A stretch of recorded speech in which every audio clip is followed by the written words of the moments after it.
السلام علیکم ورحمۃ اللہ وبرکاتہ۔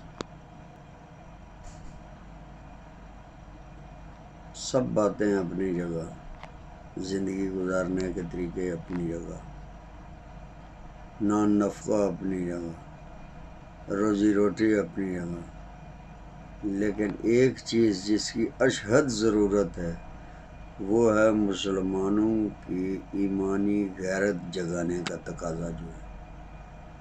تو اللہ کرے مسلمانوں کی وہ ایمانی غیرت جاگ جائے۔ اب وہ کیسے جاگے گی؟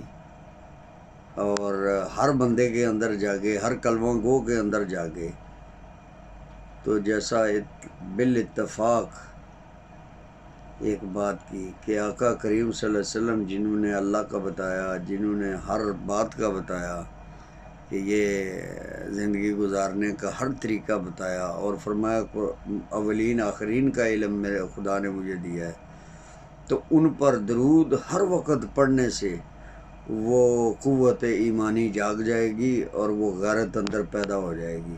تو ہر وقت چلتے پھرتے اٹھتے بیٹھتے اور کچھ نہیں کر سکتے تو صلی اللہ علیہ وسلم اپنے نبی صلی اللہ علیہ وسلم کی محبت میں ہر وقت پڑھتے رہیں، اور وہ غیرت ایمانی جاگے گی، اور پھر پتہ لگے گا کہ فرق کیا ہوتا ہے، مسلمان کیا چیز ہوتی ہے۔ جب اس کے اندر قوت ایمانی جاگے گی تو ہر وقت چلتے پھرتے صلی اللہ علیہ وسلم۔ ہمارے شیخ صاحب اللہ ان کے درجات کو اور بلندیاں عطا فرمائے کہ انہوں نے ہمیں اس پر لگایا اور فرمایا تھا کہ آگے بھی سکھا دو۔